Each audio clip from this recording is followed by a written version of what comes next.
The views and opinions expressed on this program are those of the participants and do not reflect the views of BronxNet or the program underwriters.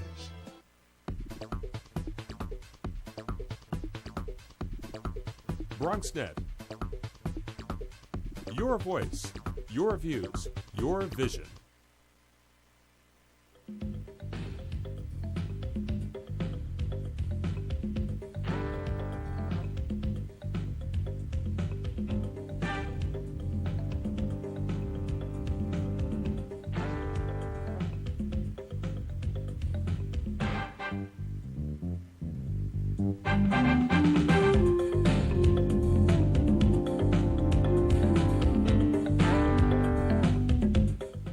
Good evening and welcome to BronxTalk, the Bronx's flagship television talk show. We're live tonight, and so we welcome your phone call. You can have your say at 718-960-7241. You can also email comments to us at bronxtalk@hotmail.com, and we'll read those on the air during a future edition of our program. Well, tonight's guests have been at the forefront of Bronx arts for years, and one of them is producing a movie about Bronx artists to commemorate this era in the Bronx as an important one in the history of Bronx art, and as a result in Bronx artists' legacy in the borough as well. The other guest is in the movie.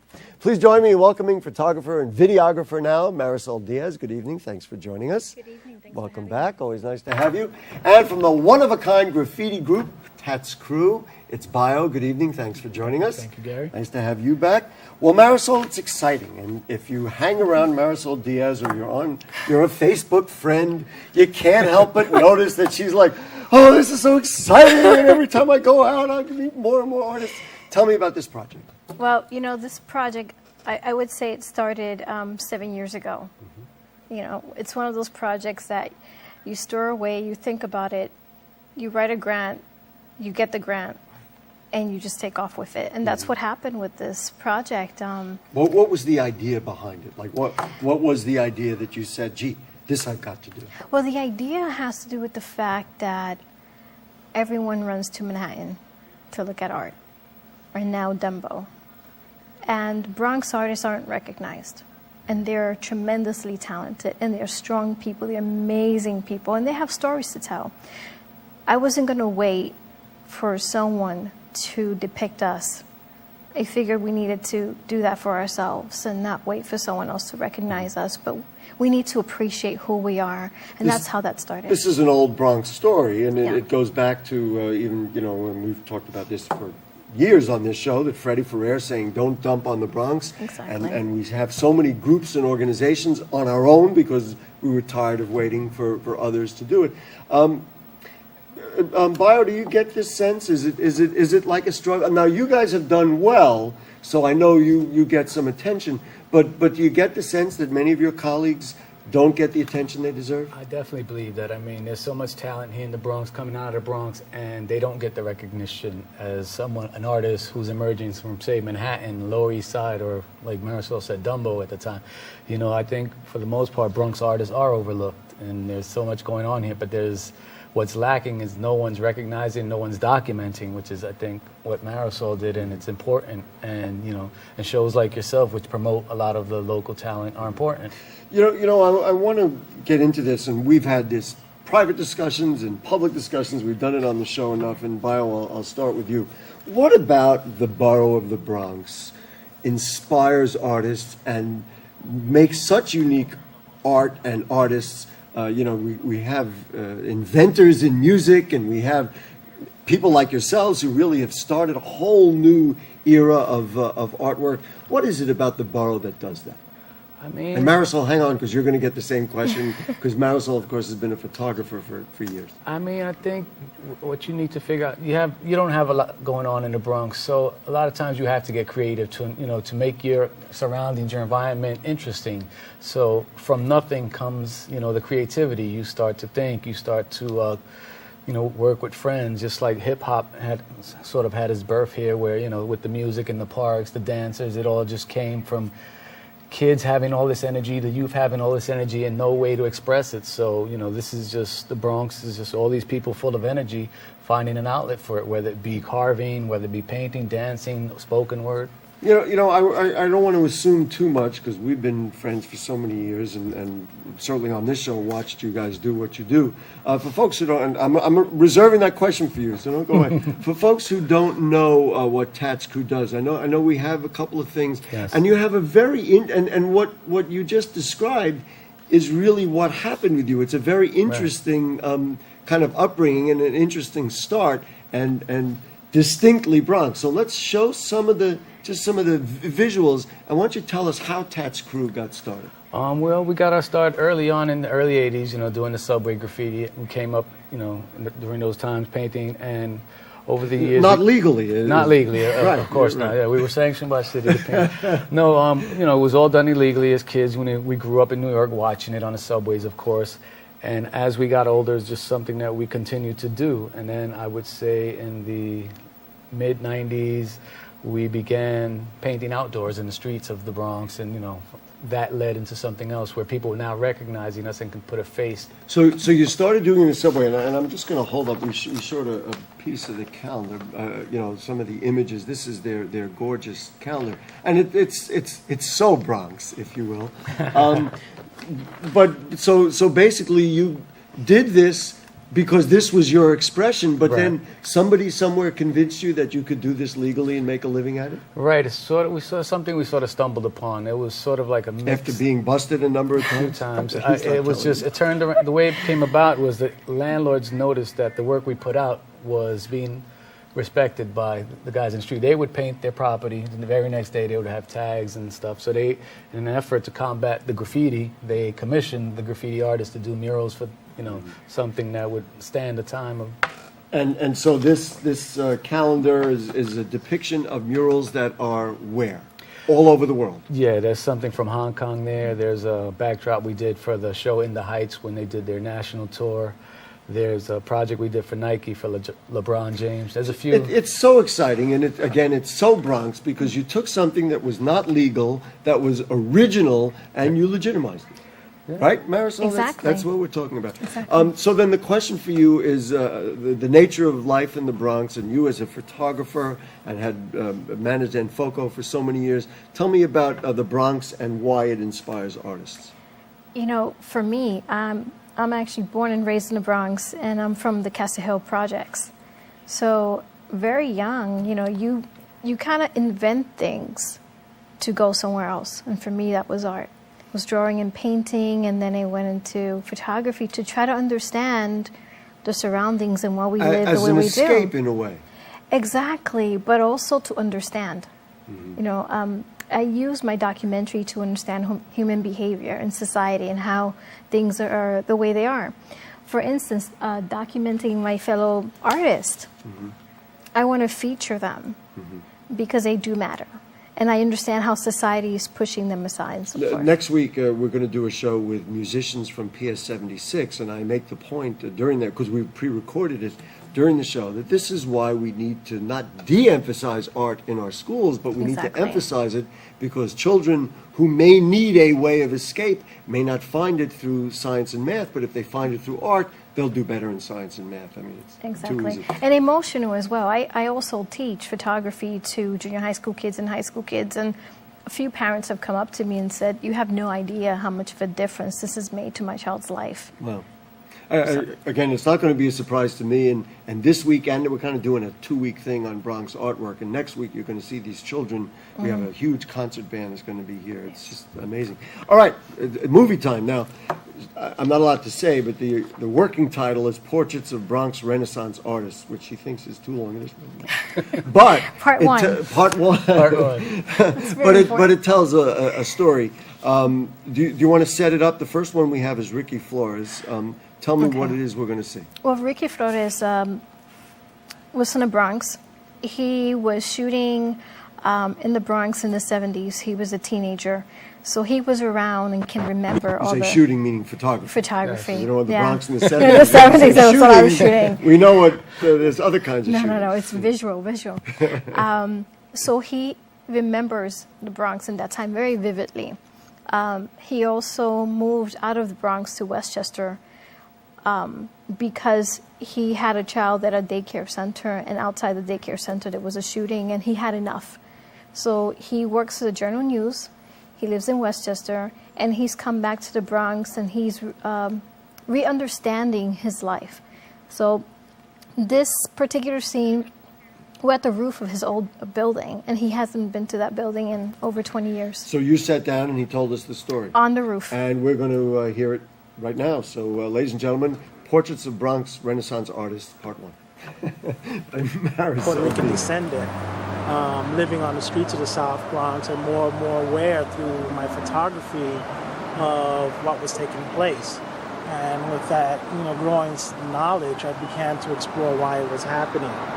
And through that, it was an impetus for me to become more and more politically active within my community, learning about how business was done here. And in fact, use that to feed my growth as a photographer and as a photojournalist, to begin to document everything that was taking place during that period of time, with that sense of that what I was witnessing was a piece of history taking place in front of me, that there was something profound going on here within the South Bronx, but I didn't understand what it was, but that I knew that the photographs that I was taking, at the time was very, very, very important. Unbeknownst to me, there was lots of other Puerto Rican photographers during that period of time taking those photographs, but for me, during that period of time, I felt like I was the only one. I didn't have that network that, that's so common that you will see today. It was just me on the street, on my block, taking photographs of people. And that became, that began to lead to other things that was taking place in the city. I became more and more prolific as a photographer, more and more well-known for the work that I was doing. I began to document issues of race and racism and police brutality within New York City, and made that as a career. I was able to, generate a lot of freelance work off of it. In the end, it wound up me getting a job at a newspaper out of Westchester, New York, where I'm a full-time staff photographer. But in the back of my mind, for about 15, 16 years, I walked away from the Bronx. I concentrated on my job. I concentrated on the communities that I was covering up there, Yonkers, Mount Vernon, Peekskill, and including the high-end communities such as Katona, Bedford, Pleasantville, and spent a lot of energy just doing the work that was needed to do to do my job, and turned my back on what was happening in the Bronx. Lately, in the back of my mind, I spend a lot of time thinking about what's been happening here. And about 3 years ago, I began to post my images of the South Bronx on Flickr. And the response that I got there was kind of amazing. People were like, "Oh, wow, this is crazy. We've never seen this before." I never knew that this existed. "Oh, wow, this is the real New York." And I'm like thinking, okay, it's the real New York. But what kind of New York are you thinking of? All right. Well, we get a little applause here in the studio. That is now. What is the? What's the status of the film? Are you doing more with it? I mean, we're just seeing clips here, but tell me what's going to happen with this. What's going to happen is that because of Ricky and Bio and all these artists that have been involved, it became more important than I thought it would have been.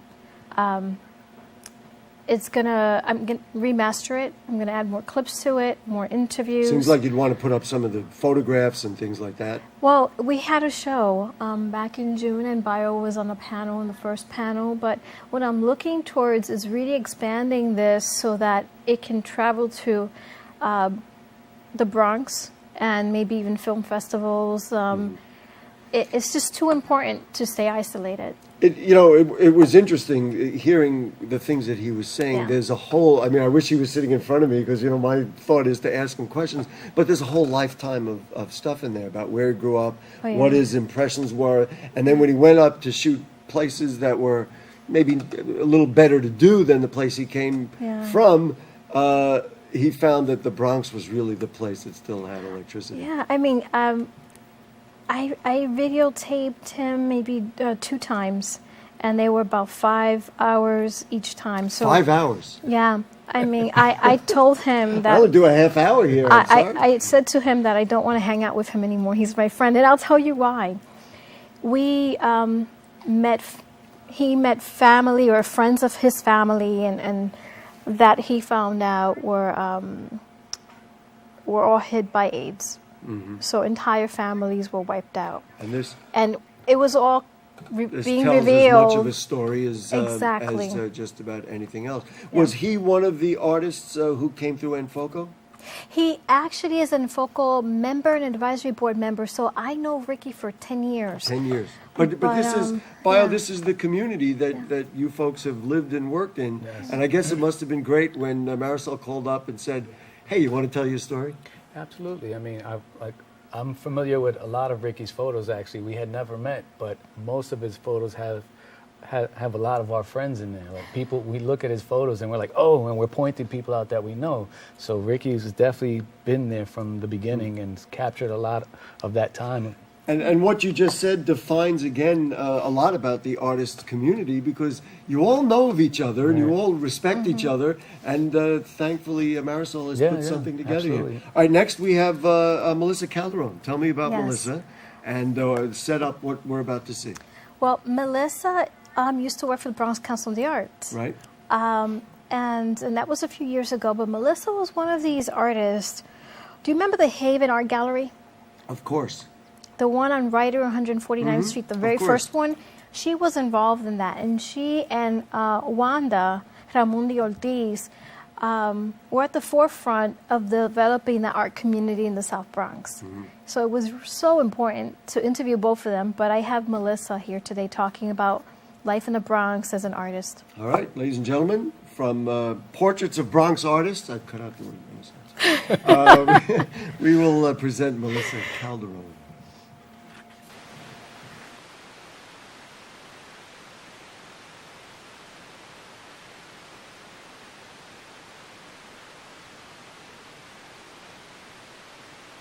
My name is Melissa Calderon. I'm an artist, arts activist, arts administrator, and I was born and raised in the Bronx. I came to love art, or sort of come to being a part of the arts in the Bronx and sort of within myself in a very weird but wonderful way. I couldn't do any sort of job that was just straight office work, but I got a job at Bronx Council on the Arts, and it changed my life. It made everything sort of realize that I needed to be able to make my work and support other artists and making their work. And it ended up being a very organic experience for me. And from that experience, I was able to sort of have a practice that I really love now, and it has really become a part of me. And it really took place as soon as I got to Bronx Council on the Arts. And I have to admit that sort of being in the Bronx and having this environment of creativity and good camaraderie has been an amazing experience to me, much more than any art school could have ever have given me. So I'm currently working on a series of new work that's going to be shown in June 2010. And the name of the show is Someday Every Day. And essentially I'm making tin crowns out of, I'm making crowns out of tin. And I'm embossing sort of different types of men, sort of symbols and pattern. And on these different crowns, there'll be about 5 to 7 crowns, and they'll be sitting on beds of pillows made out of women's hair. And it's really my continuing dialogue about the disconnection I feel, whether it's from my culture or sort of looking at it from an outsider, but also about my ideal need to have a sort of perfect relationship, whether that's sort of my prince and I'm the princess. So I feel that being able to work in the way that I work has been very freeing, and sort of being here in the Bronx and being inspired by the people who are around me has been my greatest experience of my life, and one that I'm not going to forget. All right, you go, Melissa Calderon. You know, we were commenting, and I love the scene. There you are, hard by the Bruckner, which is very Bronx, and also Ricky was shot, you know, with the brick wall behind him. So that was obviously intentional to put them in a context that said Bronx. But we were also talking, and some people aren't aware of this, we're taking it out of a little bit of context of the show. This is a new style video camera that I have now seen in a couple of different places. This was actually your still camera that is now shooting video. That's correct. It's, Just to tell it for people who are interested, I think it's a fascinating new way of doing video. And for people who know something about it, the depth of field that you're getting with the Bruckner behind it and that image in front is fantastic. Go ahead. Well, it's my Canon 5D Mark II. And I purchased the camera because of the ability to work in low light situations. But what it has is it's also HD video camera. And because of that, I was able to do this project. So, because you didn't need, as a photographer, you didn't need to go crazy to buy new equipment, et cetera, et cetera. And did you shoot the thing on your own? Totally on your yes, own? on my own. Bio was there. I can vouch. You can vouch. And are you going to shoot more of it? I mean, I you have started to. out saying, well, I'll do a little half-hour piece, and now you're up to 2+ hours. 2 hours and 18 minutes, and now I'm learning Final Cut Express, which eventually I'll learn Pro and all these other things. But I want to cut you off because I want to fit in Louis Pagan. Yes. Set up Louis Pagan in about 15 seconds, and then we'll roll it. Louis Pagan is another Bronx artist, Puerto Rican born. He goes from business school to art school, and here he's talking about the value of Bronx artists. Let's go. Louis Pagan, Portraits of Bronx Artists by Marisol Diaz.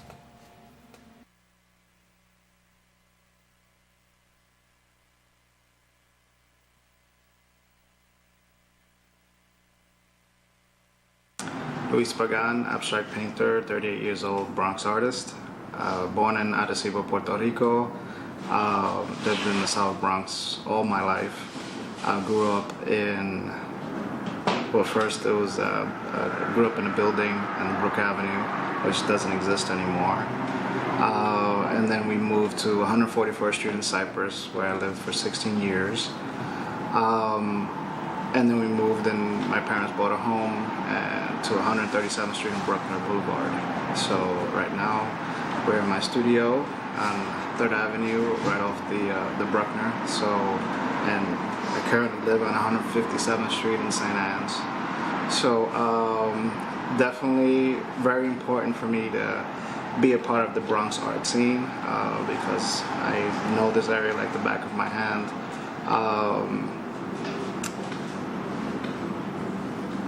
I just want to see the Bronx art scene really elevate its level because we have such wonderful people here, such wonderful artists here that are working so hard. And whether they're originally from this area or not, it really doesn't matter. The fact that they're here, we're all working together and supporting each other as Bronx artists.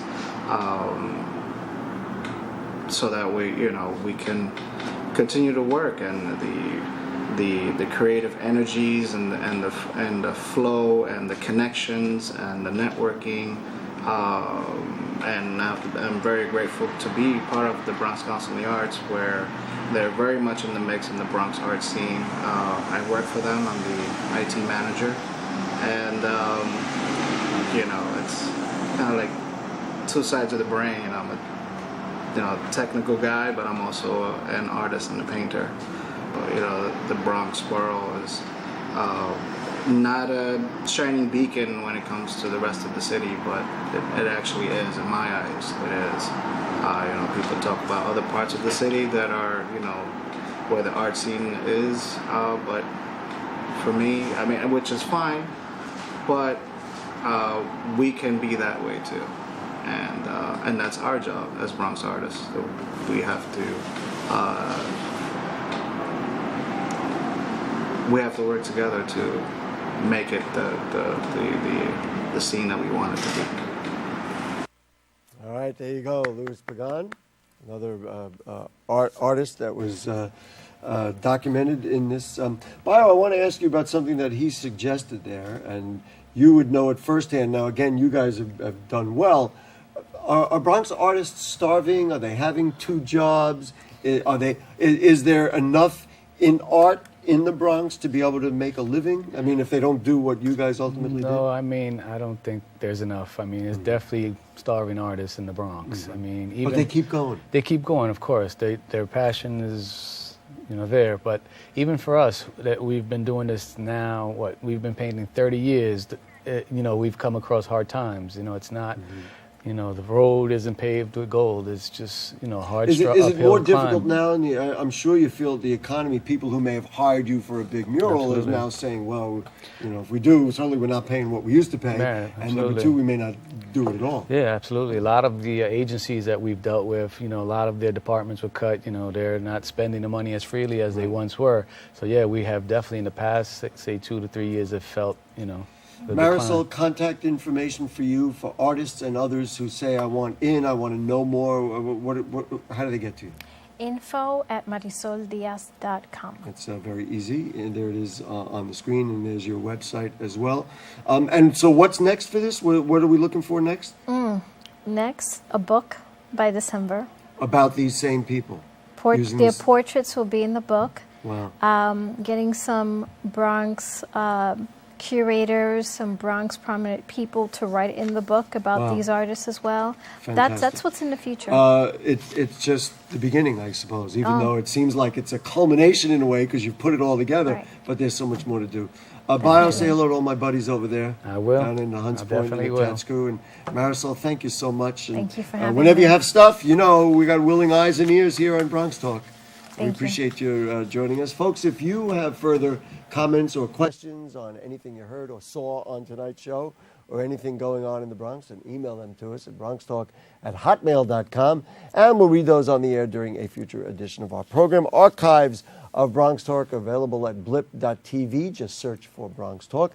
Next week, as I mentioned earlier, more Bronx performances, a special July 4th holiday show in our studio with the children of PS 76, a memorable program with a great school concert band. We had 80 musicians in here, and it was great. So that's next Monday night. Of course, we're here every Monday night at 9 for Bronx Talk on BronxNet, Cablevision Channel 67, Verizon Fios 33.